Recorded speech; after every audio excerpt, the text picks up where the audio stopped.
Olá, sejam todos bem-vindos a mais um Pausa para a Educação.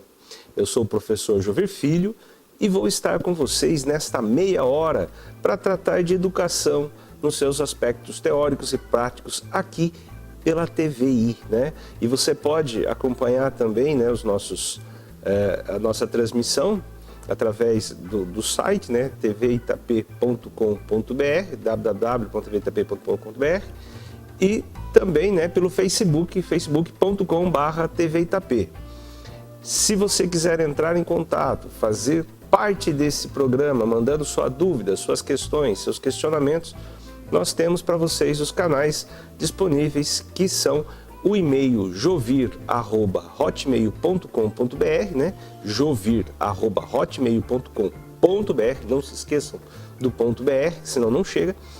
E o WhatsApp também é possível entrar em contato, que é o 997840955.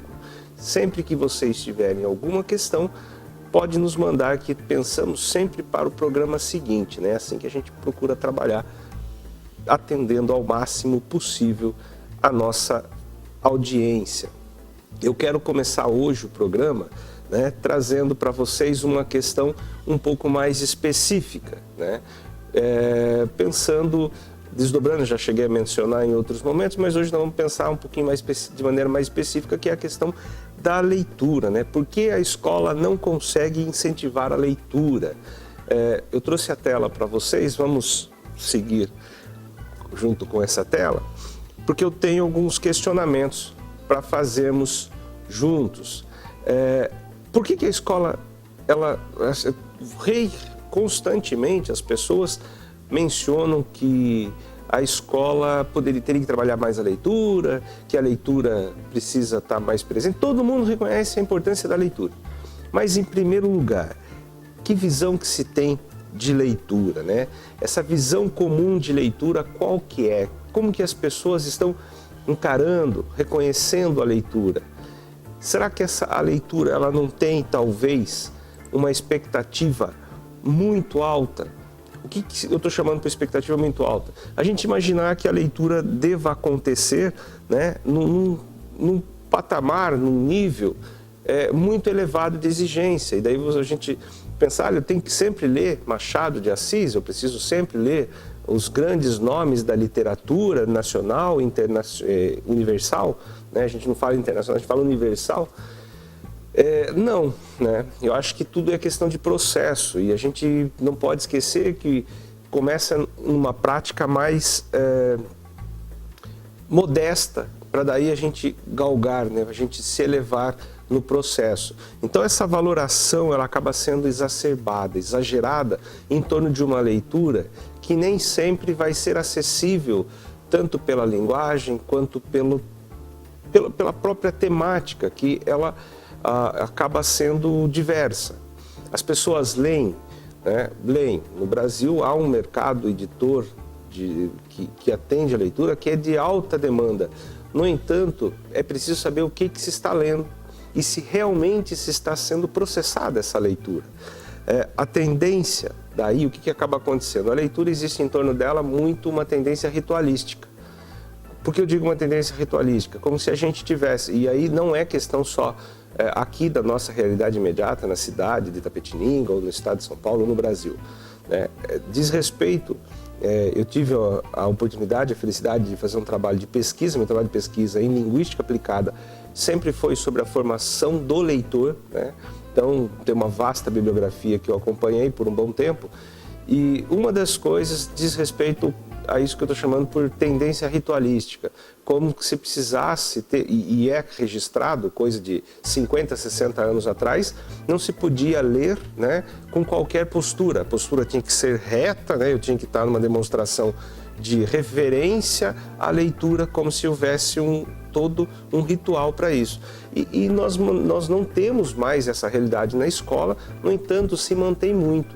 Como que se para acontecer a leitura ela precisaria sempre de um ambiente ideal, de uma condição perfeita, uma pompa, Não, a leitura ela pode acontecer em qualquer momento, e hoje a tecnologia torna possível carregarmos num celular, né, carregar num tablet, livros, né? livros e mais livros. Até é interessante a postura do site da Amazon.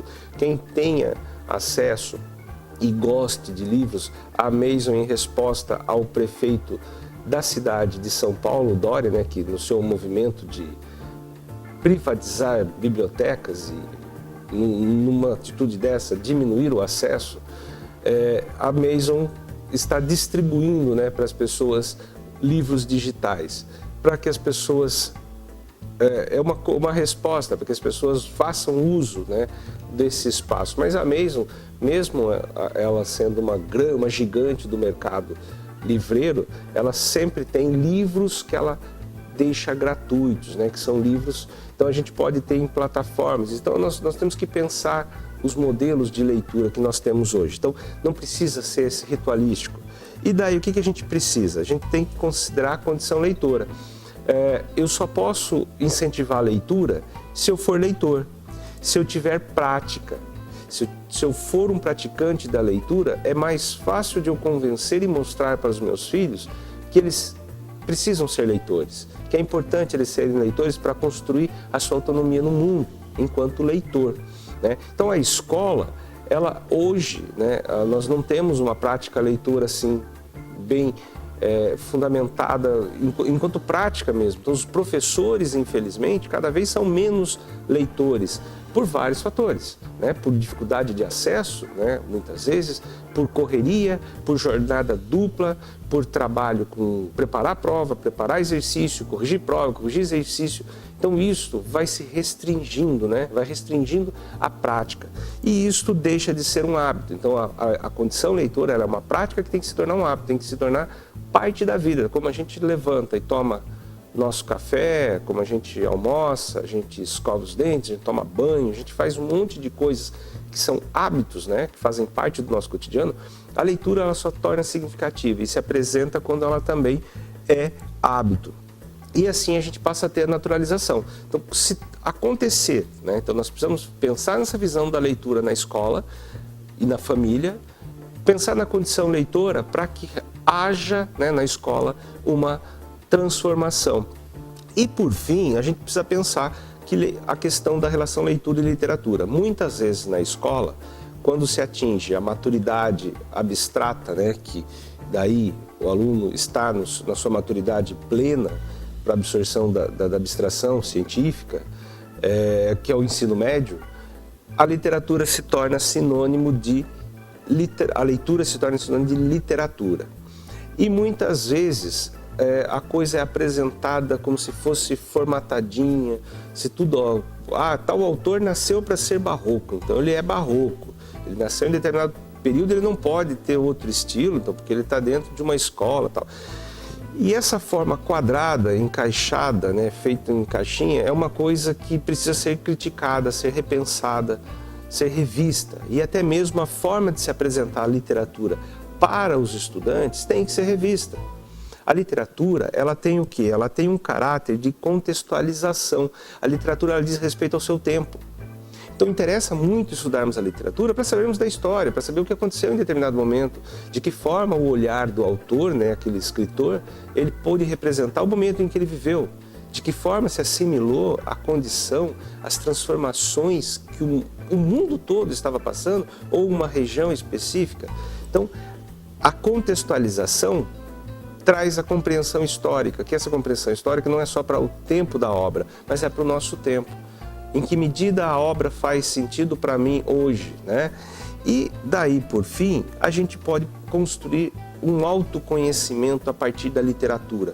Então a leitura, ela precisa ser pensada desde a educação infantil, no incentivo lúdico, o máximo possível, a vivência entre livros, com livros, né? Através de livros, e não sacralizada, não ritualística. Se a criança rasgar livro, rasgou. É a idade dela, você não tem que tornar sagrado o livro, né? Então nós temos que saber conduzir em cada momento que visão de leitura nós temos, qual a condição leitora oferecida como exemplo e, por fim, a vivência e o conhecimento. Então vamos pensar nisso, vamos pensar e vamos juntos dialogar entre professores, pais, escola, construir a leitura na realidade educacional. Eu vou fazer um breve intervalo para os nossos apoiadores culturais e volto já daí com questões para vocês.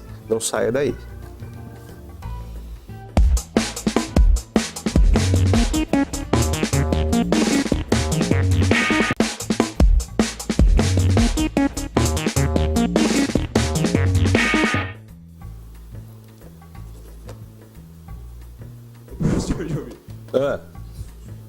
O que acontece, Jó? Acho que eu falei que era 30 segundos, professor. Oi? Voltamos. Perdão. Estava aqui vendo no nosso site as manifestações dos nossos ouvintes, nossos telespectadores, também pelo Facebook, então acabei esquecendo do retorno. Eu trouxe para vocês algumas questões de matemática, né? Matemática, e o que eu quero que a gente pense nessas questões de matemática? Primeiro, a questão gráfica, né? Então nós temos aí um gráfico e o que a questão me pede? Eu tenho que pensar aqui. Primeiramente, a matemática aqui é visual, eu tenho que interpretar visualmente o gráfico. O gráfico está no gráfico está representado o número de alunos das escolas 1, 2, 3, 4 e 5, que foram aprovados nos vestibulares das escolas federais de 1990 a 2010. Por exemplo, em 1990, a escola 2, então está lá, a escola 2 aprovou 60 alunos. Então eu tenho que olhar aqui, né, no meu gráfico, esses 60 alunos, certo? 60 alunos que foram, e daí em 2010, o que foi? Teve 50, então 60 e depois 50. E a pergunta é, a escola que teve maior aumento percentual. Então tem que de cara já pensar com aumento percentual. Por isso que eu digo que é visual. Se eu olhar para justamente a escola exemplificada, que é a 2, ela não teve aumento, ela teve decréscimo, né? Ela teve redução de alunos. Então, o que eu tenho que, primeiramente, eliminar? Eu não vou analisar a 2 nem a 3, porque a 3 se manteve em 1990 e 2010, né? Não teve aumento. Daí eu faço uma a uma. Na escola 1 eu tenho que de 30 alunos passou para 50, então houve um aumento de 20. Por isso que eu faço parte sobre o todo vezes 100, né? 20 sobre 30 vezes 100. Corto os dois zeros do 20 e do 30, fica 2/3, isso dá aproximadamente 66,7%, porque nós temos uma dízima, né? 66,66666. Na escola seguinte, é a 4, eram 100 e passaram a ser 150. Houve um aumento maior, olha só, aumentaram na escola 1, aumentaram 20, na escola 4 aumentaram 50. Então eu tenho um aumento de 50 sobre 100, isso dá 50%. E na sequência, a escola 5 aumentou quanto? Eram 120 e foi para 130. Então houve um aumento de 10 sobre 120, que dá aproximadamente 8,3%. A pergunta não é em valor absoluto, né? Então, por isso, por mais que a 4 tenha tido maior aumento, olha só, aumentou 50 e a 1 aumentou 20, né? O aumento foi de 20, não é a 4 que eu tenho que marcar, não é a 4 que eu tenho que marcar por conta de valor absoluto. Eu tenho que marcar a questão, a letra A, que é a escola 1, porque ela teve maior percentual, que foi de 66,7%. Por que eu disse essa questão? Ela é muito mais visual, primeiramente, e depois eu tenho que analisar o que está sendo pedido, né? Está sendo pedido aumento percentual.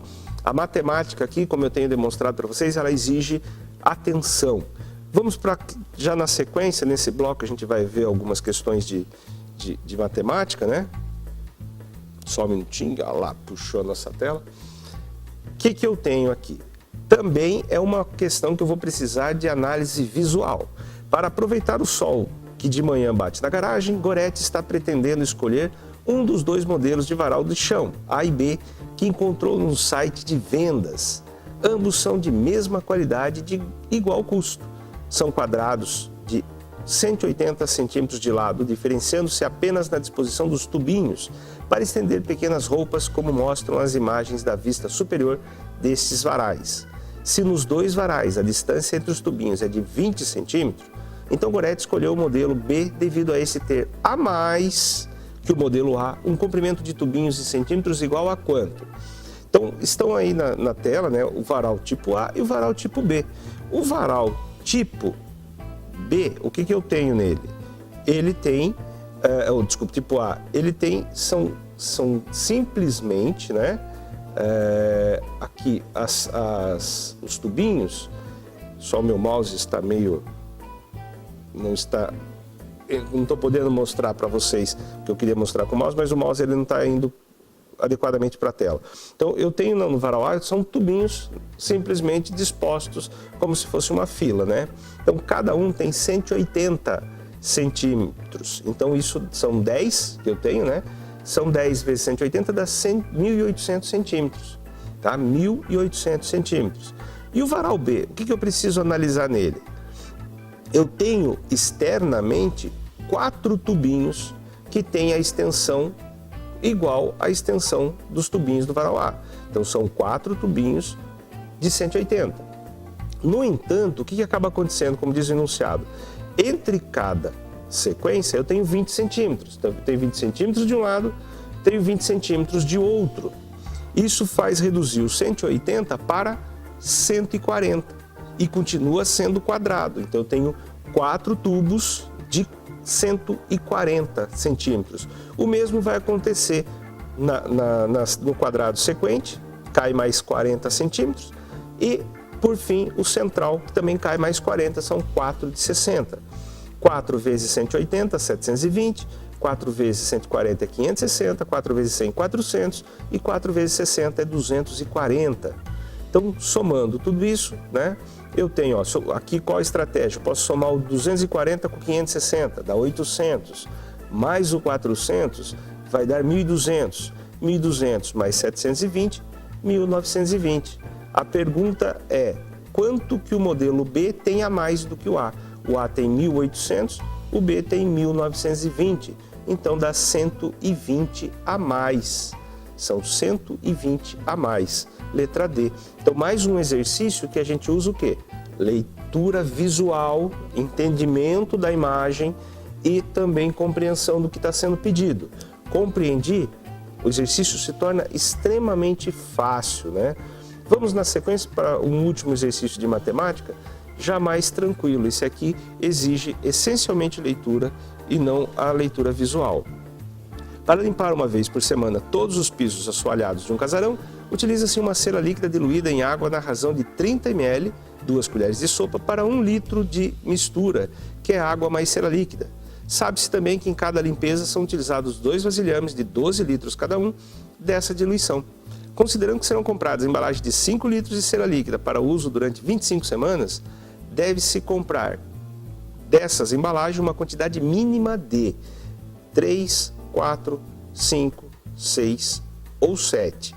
A questão está em eu pensar o mínimo necessário de embalagem. Então, primeiramente, o que eu tenho que analisar? Eu sei que para cada 1 litro da mistura, são 30 ml, né, da cera líquida. Isso quer dizer que em 12 litros, né, que eu uso, né, são, na limpeza, em cada limpeza são utilizados 2 vasilhames de 12 litros, ou seja, são utilizados 24 litros.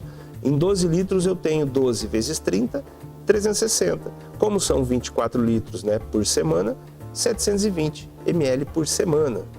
Quantas semanas eu vou usar? 25, que é o enunciado que está me pedindo. 25 vezes 720 dá 18.000 ml, que são 18 litros.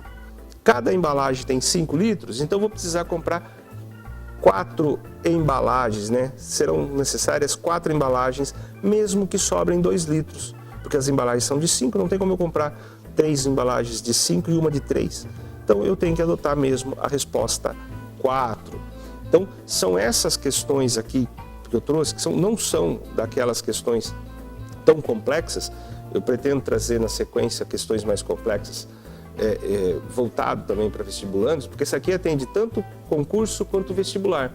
Então, nós precisamos trabalhar a leitura. E quanto maior, melhor a leitura que eu faça, melhor o meu resultado na matemática.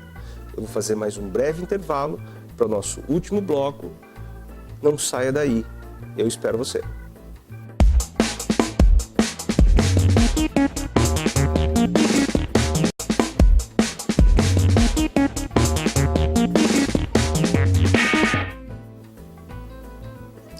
Voltamos para o nosso último bloco do Pausa para a Educação.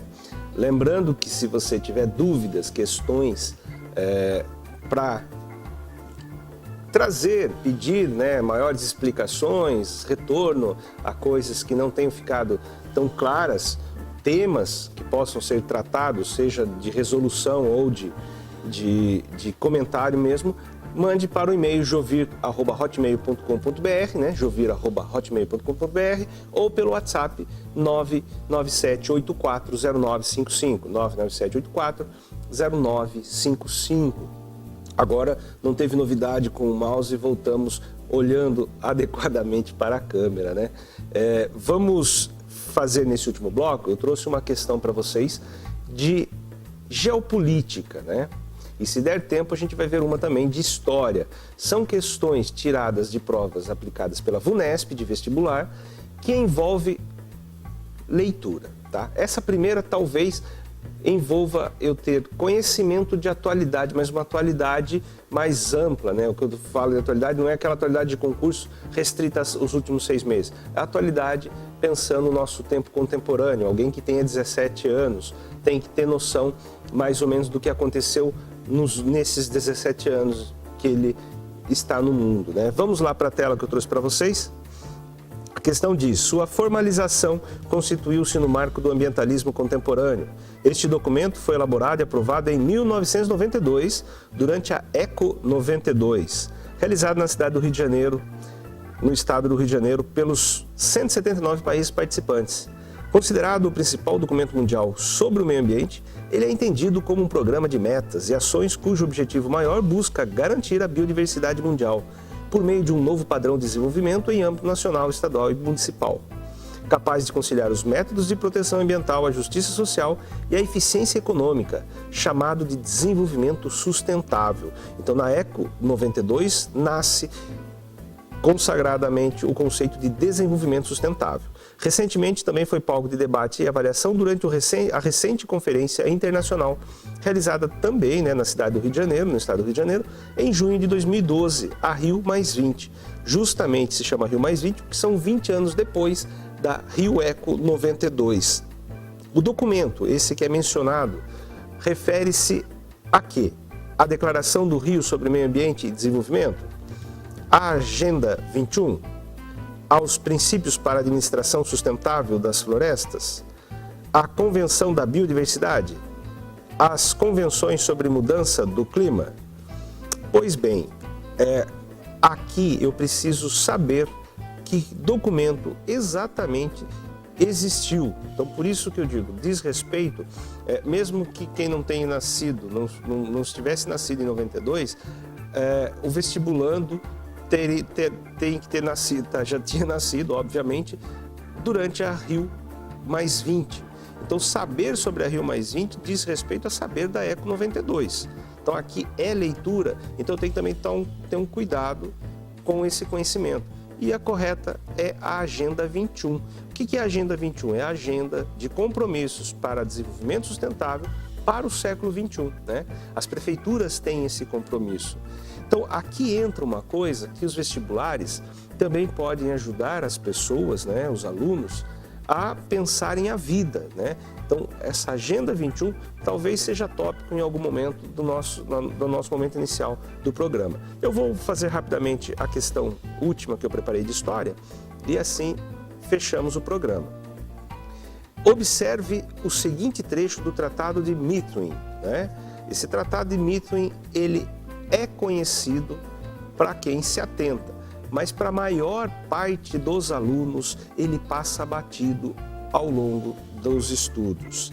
Então aqui é exatamente trechos, O artigo 1º diz: Sua Sagrada Majestade El Rei de Portugal promete admitir para sempre, de aqui em diante, no Reino de Portugal, os panos de lã e mais fábricas de lanifício da Inglaterra.